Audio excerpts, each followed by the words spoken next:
Bom, esse aqui é o joguinho que eu fiz no Turtle, né, pelo Python.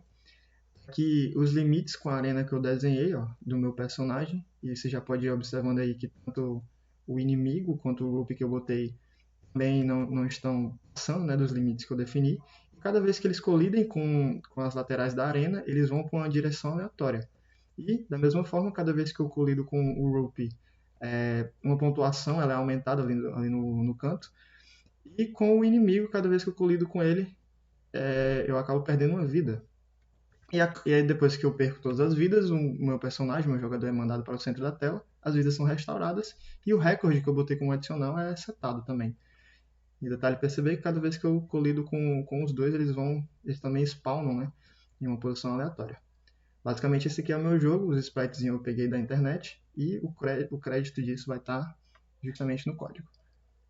Bom, agora eu vou aqui explicar meu código. Está aqui meu nome, meu número de matrícula e os créditos que eu usei dos sprites.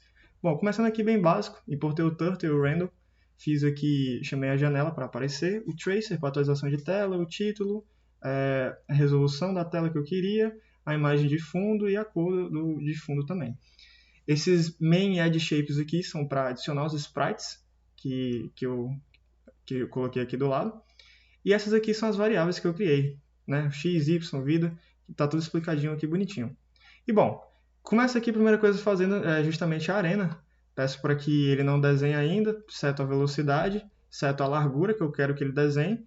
Peço para ele ir para o canto inferior esquerdo da tela e depois que ele comece a escrever, né? Que ele comece a desenhar. E peço para que seja nessa cor. Depois eu chamo a arena, só que eu peço para que ele faça isso em um range, né? Nesse loopzinho aqui de 2, porque primeiramente eu pedi para ele ir para frente, depois virar para a esquerda.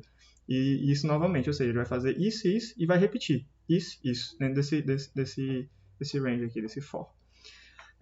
Então, seguindo, depois que ele desenhou, eu chamei os personagens, né? Chamei aqui esses 3 corações para representar a vida, e depois o jogador, o inimigo, né? Sendo o inimigo, o rupee, sendo a comida, a pontuação, esse rupee placar sendo só aquele de decoração, e o recorde aqui, né, que eu botei como adicional, como eu falei. A única coisa para chamar a atenção aqui é só que eu peço para que o inimigo e o rupee comecem de uma posição aleatória, né? Setado aqui nesse range int aqui. Eu peço para que eles comecem numa posição, só que aleatória dentro dos limites da arena que eu pedi, né? E continuando, a primeira coisa que eu fiz foi definir os limites do personagem na arena.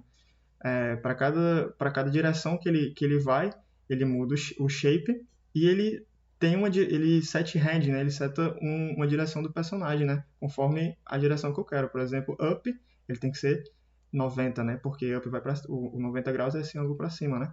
E da mesma forma, down seria 270 e assim fiz para o resto, né? Ele vai trocando a direção do personagem conforme eu vou querendo, né? A direção dele. E aqui eu fiz esse fizinho para todos, que ele vai checar o X e o Y, tanto positivo como negativo, que para saber se o personagem ele vai estar dentro da arena que eu desenhei, dentro dos limites da arena. E se ele estiver dentro da arena, aí ele vai poder andar, e nessa velocidade que eu setei, né? Essa velocidade aqui que eu setei tanto pro Rupee, como pro inimigo, como pro personagem. Setei aqui, ó, persona, velocidade, veloz, os dois, os 3, né, no caso. Então ele vai analisar isso, e se estiver dentro da arena, se estiver dentro dos limites, ele vai poder andar, né? E nessa velocidade, como explicado. Aqui vem o Listen para movimentação, que eu prefiro usar WASD, mas eu botei a setinha do teclado, já que você pediu, né? Que estava pedido lá. Então assim foi feito. E a partir daqui eu criei a função Update Screen, né? Que eu criei uma função para botar todas essas outras funções e essas outras condições, que justamente depois eu vou usar um on-timer, que é para atualização de tela, para o jogo ter ficado mais fluido, né? Que eu acabei tendo alguns problemas que posteriormente eu vou explicar. E bom, a primeira coisa que eu fiz é basicamente a mesma lógica ali.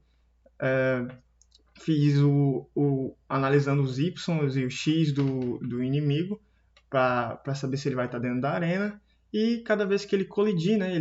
Cada vez que ele colidir com as laterais, ele vai voltar para a posição que ele colidiu, né?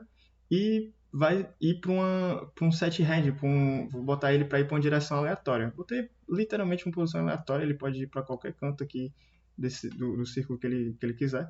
Então, cada vez que ele colidir, ele vai poder ir para uma direção aleatória aí, definida aí nesse random range int, né? A mesma coisa eu fiz para o group, mesma coisa, mesmo princípio. E a partir daqui, eu vim criar a colisão, a função da colisão, né? Chamei as globais, né? Que eu ia precisar dessas variáveis aqui para usar dentro do código. E aqui é justamente onde a mágica da colisão vai acontecer, né? Que ele vai analisar o x e o y o x e o y tanto do inimigo como do personagem e vai analisar essa diferença aqui que eu botei desses pixels, né? Esses pixels do x e do y do personagem. Ele vai analisar se vai estar ocorrendo uma colisão nessa hitbox aqui setada. A única coisa para chamar aqui mesmo a atenção é que eu botei para o y, eu botei um pouquinho maior, porque meus personagens têm uma altura um pouco maior, né, do que a largura. E basicamente é isso. Aqui está dizendo que quando o inimigo e o personagem estiverem exatamente colidindo, né? Exatamente colidindo nessa diferença que eu botei para eles aqui, o que vai acontecer? O inimigo ele vai para um ponto aleatório, um ponto random aqui que eu botei, só que dentro do limite da arena, vai para um ponto aleatório, depois também para uma direção aleatória, né? E após que isso acontecer, vai acontecer a colisão básica que acontece. Você vai perder vida. Ou seja, o meu inimigo, quer dizer, a minha vida que eu setei para 3 vai perder menos 1, né? E aqui eu fiz essas condiçõezinhas aqui. O if, né? Se a vida for 2, ele vai esconder o terceiro coração, né? Depois, se for 1, vai esconder o segundo.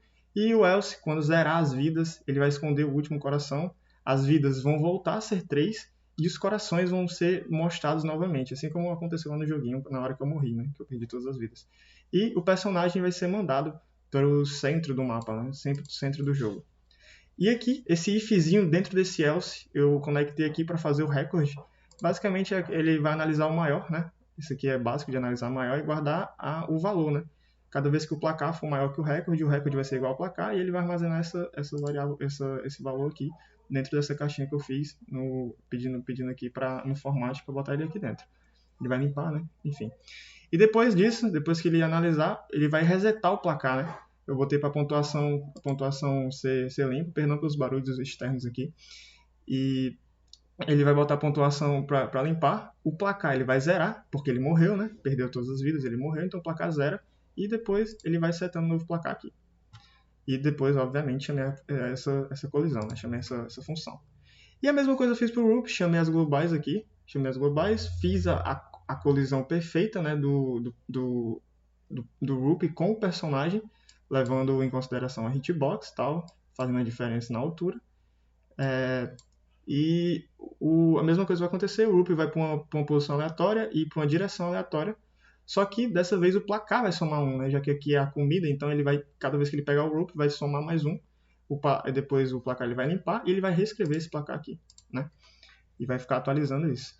E bom, aqui eu botei o onTimer, né? Que é justamente que dentro da função da update screen eu botei esse onTimer, que é basicamente para atualização de tela em tempo real. Eu tive algumas complicações que o jogo estava travando, não estava lendo a tela, acabou que o personagem estava passando da arena porque não tinha uma leitura mais eficiente.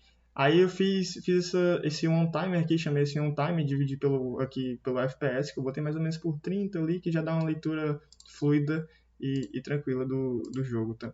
Para chamar, né, e não dá problema. Chamei a função e while true para que isso tudo fique rodando, né? Isso tudo aí fique bonitinho rodando. E basicamente esse é meu código, ele é bem extenso, com várias linhas, mas é porque eu ainda estou aprendendo, ainda estou mexendo com função, tem coisa que eu ainda não sei mesmo simplificar. Mas basicamente é isso, e como eu já mostrei, está rodando tudo bonitinho, ele nasce no centro do jogo, o personagem bate, seta a pontuação, eu perco vida cada vez que eu colido, né, com o inimigo, e é isso. Até mais e obrigado.